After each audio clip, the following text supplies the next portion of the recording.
Good morning. Welcome to JKICC. My name is Pooja and I'm here to teach you daily current affairs. So without getting a further ado, let's get started with the first news of the day is Climate Adaptation Summit. ये जो summit है ये 2021 में हुई है अभी recently.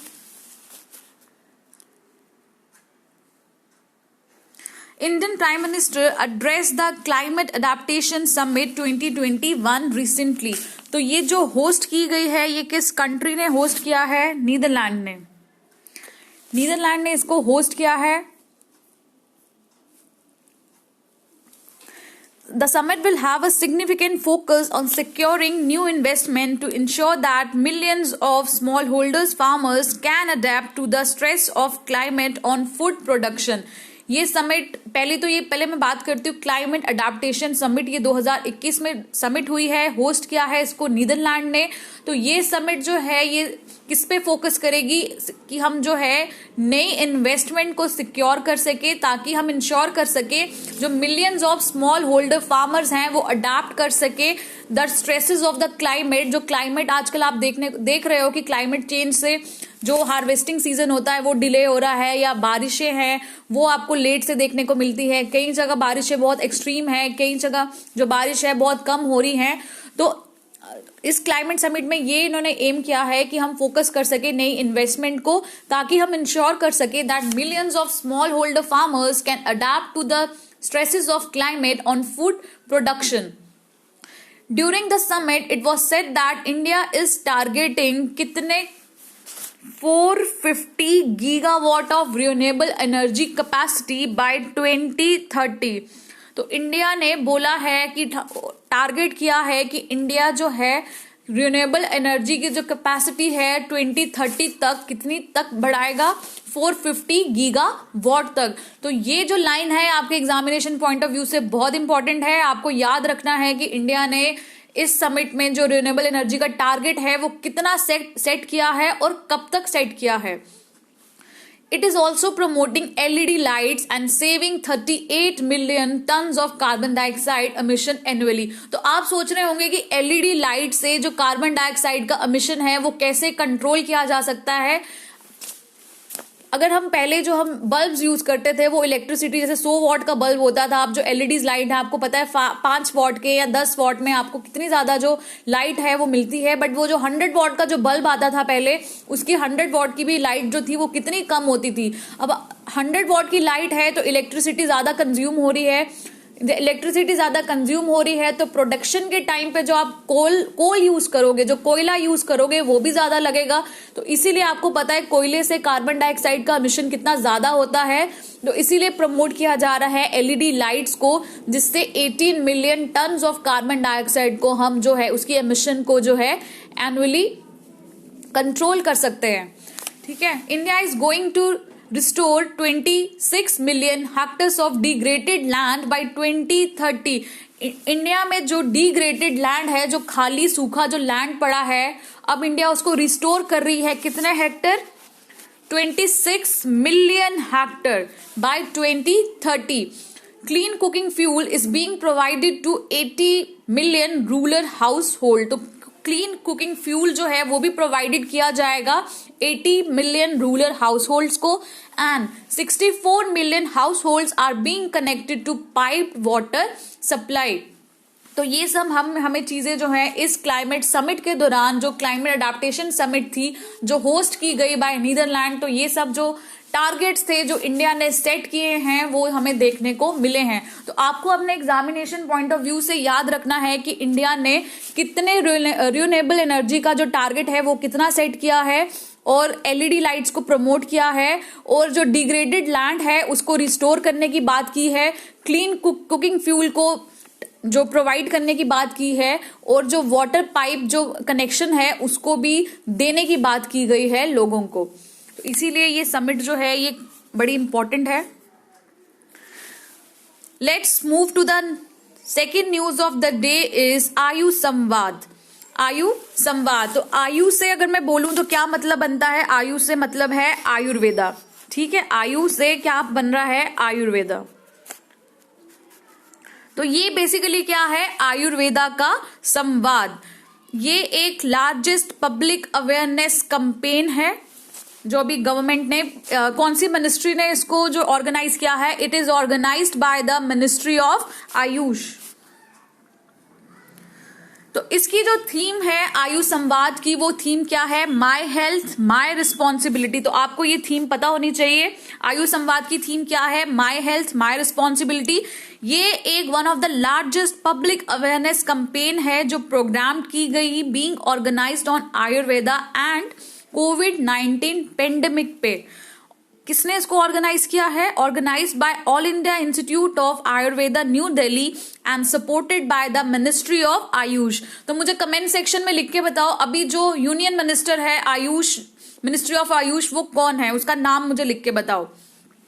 More than 5 lakh lectures will be organized across the nation by the Ayurveda physicians for the citizen of India। तो आपके लिए इसमें से क्या इंपॉर्टेंट है, AYUSH Samvad is related to what, it is related to Ayurveda संवाद।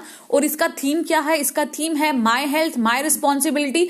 ये एक one of the largest public awareness campaign है जिसको ऑर्गेनाइज किया गया मिनिस्ट्री ऑफ आयुष के द्वारा और all India institute of Ayurveda के द्वारा।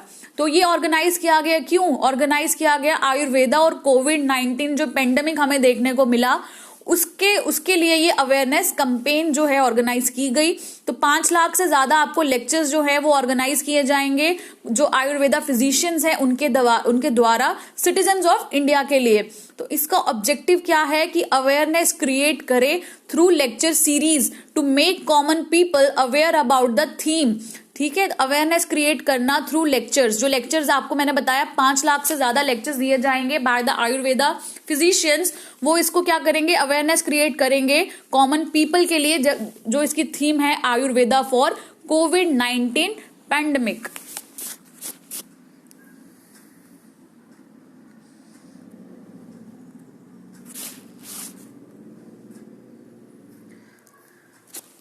Next news is intergovernmental negotiation framework.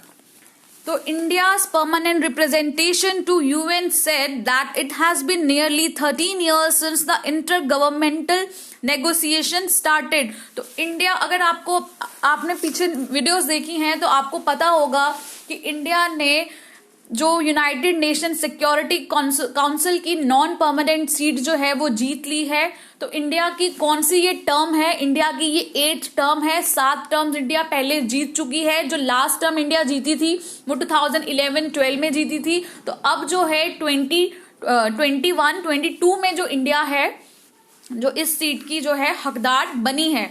ठीक है, इंडिया के नॉन परमानेंट मेंबर। तो यूनाइटेड नेशन सिक्योरिटी काउंसिल में 15 मेंबर्स होते हैं, 10 मेंबर्स क्या है, नॉन परमानेंट है और 5 मेंबर्स जो हैं वो परमानेंट है। तो आप मुझे कमेंट सेक्शन में लिख के बताओ कि जो 5 परमानेंट मेंबर्स हैं यूनाइटेड नेशन सिक्योरिटी काउंसिल्स के वो कौन कौन है। तो इंडिया का जो परमानेंट रिप्रेजेंटेशन है यूनाइटेड नेशन का, उन्होंने बोला है कि 13 साल हो गए हैं, अभी तक जो है कोई काम नहीं हुआ जब से ये इंटर गवर्नमेंटल नेगोशिएशन फ्रेमवर्क को हमने स्टार्ट किया था।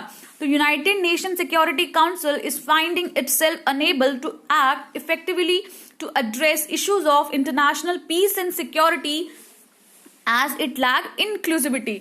तो यूनाइटेड नेशन सिक्योरिटी काउंसिल ने बोला है, मतलब उन्होंने देखा है कि जो यूनाइटेड नेशन जो सिक्योरिटी काउंसिल है वो इफेक्टिवली एड्रेस नहीं कर पा रहा है इंटरनेशनल पीस और सिक्योरिटी को, क्योंकि उसमें वो लैक कर रहा है इंक्लूसिविटी को।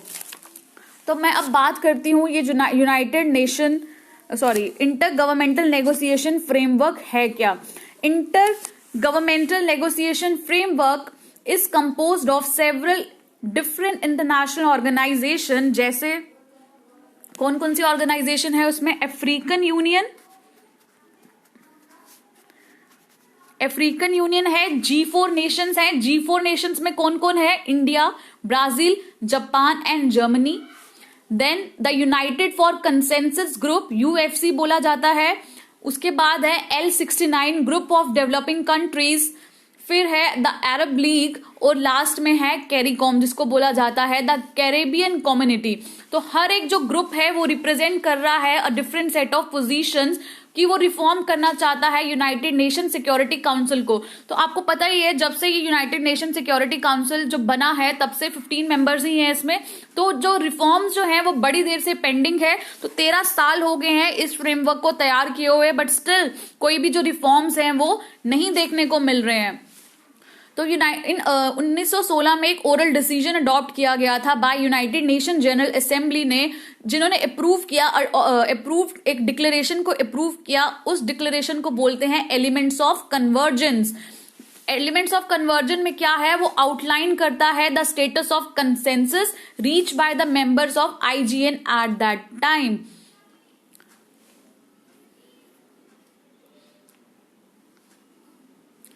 ठीक है, तो किसके लिए ये इंटर गवर्नमेंटल नेगोशिएशन फ्रेमवर्क आपको याद रखना है, ये यूनाइटेड नेशन सिक्योरिटी काउंसिल के रिफॉर्म्स के लिए है ये ग्रुप। और इस ग्रुप में डिफरेंट ग्रुप्स हैं, जैसे मैंने आपको बताया अफ्रीकन यूनियन है, या कॉफी ग्रुप बोलते हैं को, या G4 ग्रुप है, L69 ग्रुप है, कैरेबियन कम्युनिटी है, अरब ग्रुप है। तो अभी ये जो यूनाइटेड नेशन के जो मेंबर सिक्योरिटी काउंसिल के मेंबर्स हैं, आपने देखा है कि ये जो है कुछ रीजन से ज्यादा है, कुछ रीजन में बिल्कुल नहीं है, कुछ रीजन से बिल्कुल भी वहां के मेंबर्स जो हैं वो रिप्रेजेंट नहीं कर रहे हैं। तो इसलिए वो बात करते हैं, क्यों, तो so as it lack the inclusivity. तो इंटर गवर्नमेंटल नेगोशिएशन ये ग्रुप है नेशन स्टेट का जो काम कर रहे हैं within the United Nation to further reform of the United Nation Security Council. ठीक है, यूनाइटेड नेशन सिक्योरिटी काउंसिल आपको पता ही है 15 मेंबर की ये ऑर्गन है वर्ल्ड की। तो इसीलिए ये एक फ्रेमवर्क जो है वो हमें देखने को मिल रहा है for the reforms of the United Nation Security council. तो ये जो है अभी न्यूज में क्यों था, क्योंकि इंडिया का जो परमानेंट रिप्रेजेंटेटिव है उसने बोला है कि जब से ये नेगोशिएशन बनी है इसको 13 साल हो गए हैं, बट स्टिल अभी भी इस पे कोई जो डिसीजन है वो नहीं लिया गया है।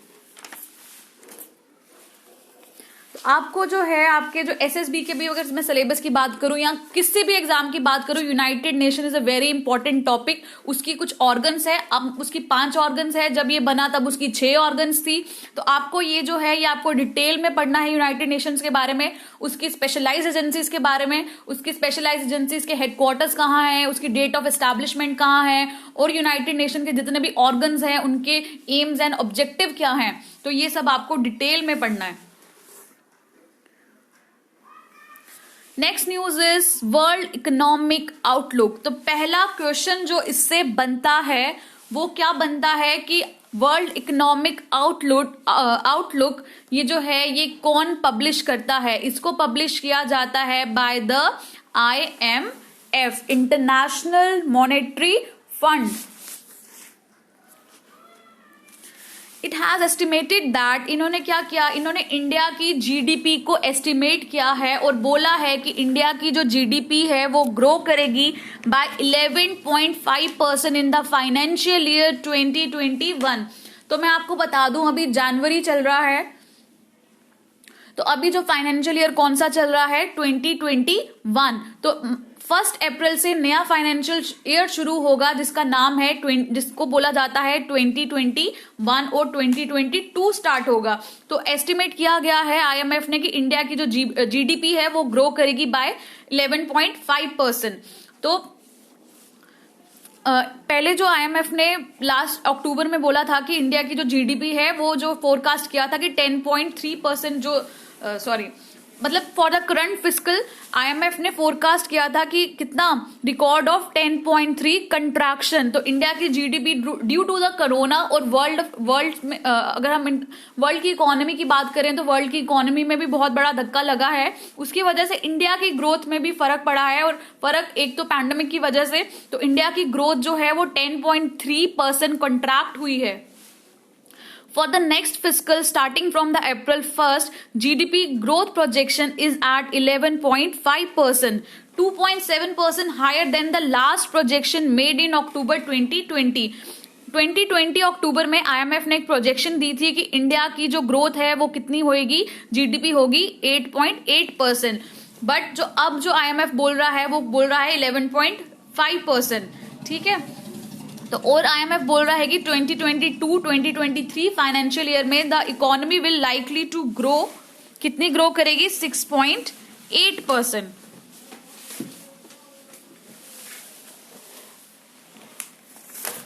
तो ये सब हमें देखने को मिला है।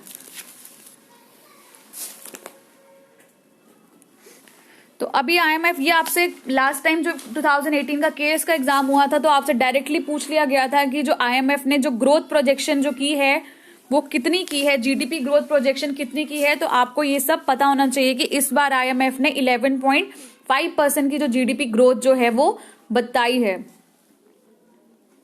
तो रीजन क्यों, पहले IMF ने बताया कि 8.8 होगी, अब IMF बता रहा है कि 11.5% होगी। तो इंडिया क्यों, रीजन क्या बता रहा है कि जो इंक्रीज उन्होंने किया है estimation by the IMF, India has taken a very decisive action, very decisive step to deal with the pandemic and to deal with the economic consequences of it. तो अगर मैं गवर्नमेंट की मेजर्स की बात करूं कि गवर्नमेंट ने कैसे जो है इस पैंडेमिक को डील किया है, नंबर 1 इज RBI ने एक कोविड-19 इकोनॉमिक रिलीफ पैकेज दिया था, ठीक है। एक प्रधानमंत्री गरीब कल्याण योजना थी, गवर्नमेंट ने अनाउंस किया था 1.70 लाख करोड़ रिलीफ पैकेज था under Pradhan Mantri Garib Kalyan Yojana for the poor to help them fight the battle against कोविड-19। तो एक था, next is Atmanirbhar Bharat mission. It is a self reliant India mission जिसकी एम थी towards cutting down import dependence by focusing on substitution by improving safety compliance and quality goods to gain global market share. अब अगर मैं global economy की projection करूं तो वो मतलब IMF ने क्या बोला है, the global economy is projected to grow 5.5%। Global economy कितनी जो है वो इंक्रीज होगी, 5.5% in the 2021 and 4.2% in 2022. The IMF also saw a narrower 3.5% contraction in world output in 2020 as opposed to 4.4 decline seen earlier. It attributed the 0.3% point upward revision for 2021 to expectations of a vaccine-powered strengthening of activity later in the year and additional policy support in the few large economies. So global trade volume की मैं बात करूं, so they are forecasted to grow about 8% in 2021. तो IMF के experts ने जो expect किया है, जो ऑयल के प्राइसेस हैं वो भी राइज करेंगे इन 2021 में by just over 20% from the low base for 2020, but they will still remain well below there average for 2019। जो नॉन ऑयल कमोडिटी के प्राइसेस हैं वो भी एक्सपेक्ट किए गए हैं कि वो इंक्रीज होंगे with those of metals in particular projected to accelerate strongly in 2021। तो मेटल्स भी महंगे होने वाले हैं, ऑयल भी महंगा होने वाला है। और जो चाइना जो ग्रो करेगी वो कितने परसेंट ग्रो करेगी इन 2021 में, 8.1%। तो आप देख रहे हैं इंडिया 11.5% ग्रो करने वाला है और चाइना कितना, 8.1%, followed by Spain 5.9% and France 5.5%. China, which was only the major country to register a growth rate of 2.3% in 2020, will expand 5.6% in 2022.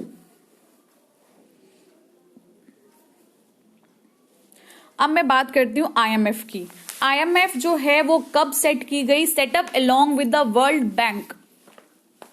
जब सेकेंड वर्ल्ड वॉर हुआ था तो दो जो इंस्टीट्यूशंस, जो इंपॉर्टेंट इंस्टीट्यूशन सेटअप किए गए, इसका नाम है, एक का IMF और दूसरे का नाम है World bank.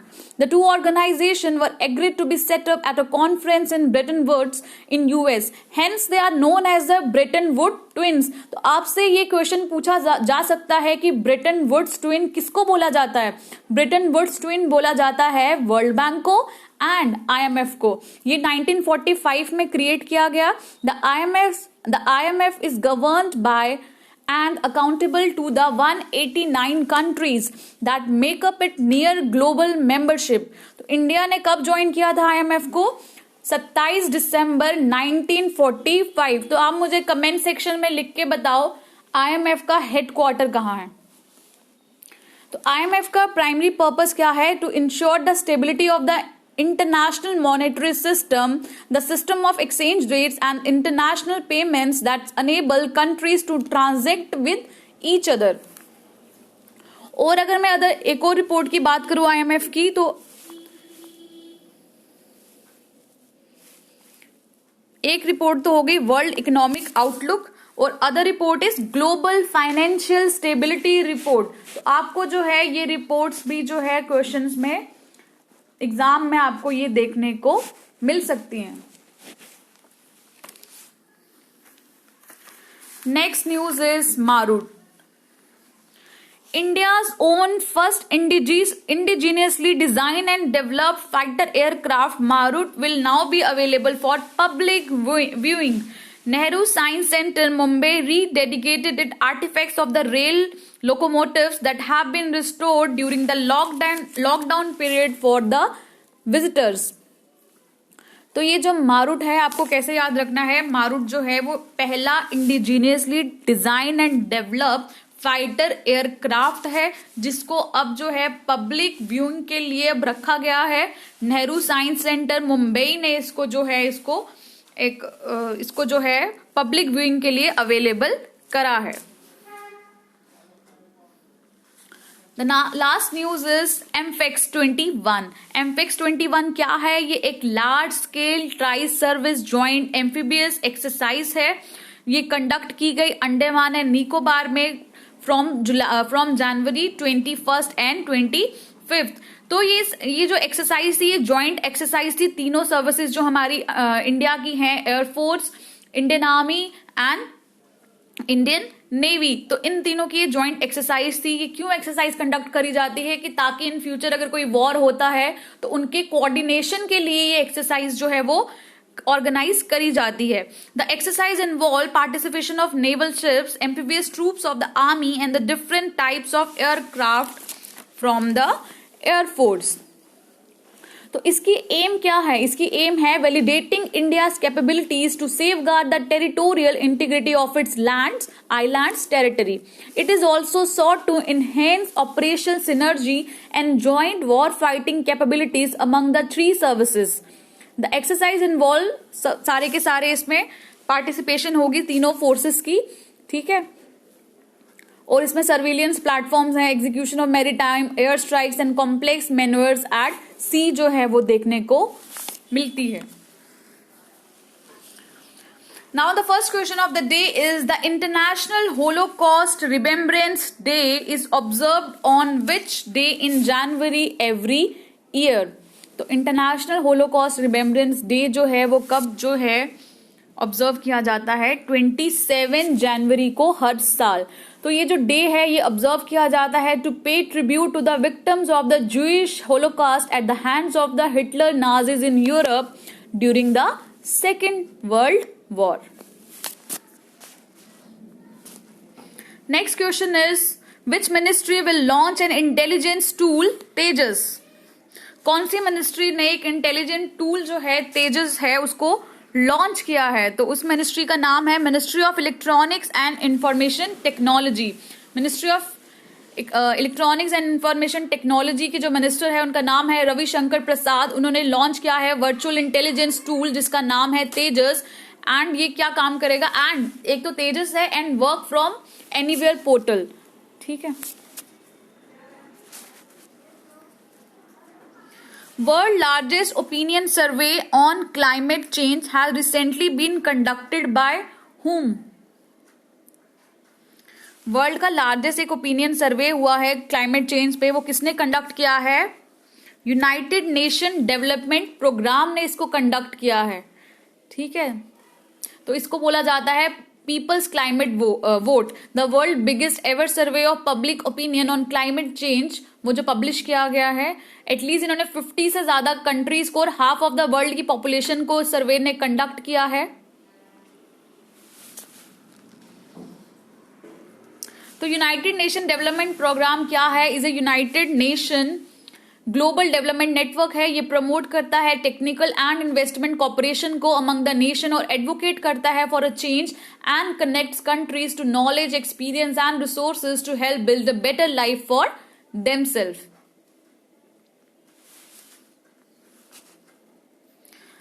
Which organization employees from across the globe have formed an international union alliance called Alpha Global? कौन सी ऐसी ऑर्गेनाइजेशन के एम्प्लॉयज ने एक इंटरनेशनल यूनियन अलायंस बनाया है अक्रॉस द ग्लोब जिसका नाम है अल्फा ग्लोबल? किसने बनाया है ये? गूगल के एम्प्लॉयज ने. Google workers across the globe have formed an international union alliance called alpha globe. Google workers across the globe announced international union alliance to hold Alphabet accountable. ठीक है, इस collision को बोला जाता है अल्फा ग्लोबल. ये approximately 10 countries या और 13 ट्रेड यूनियंस का बना है. ये इसका पर्पस है to solve the labour problem as well as supporting a common strategy for the negotiation with the company. Alpha Global will not have a legally binding employment agreement with the Google. इसका कोई भी legal binding employment agreement जो है वो Google के साथ नहीं है. So that's all for today. Thank you.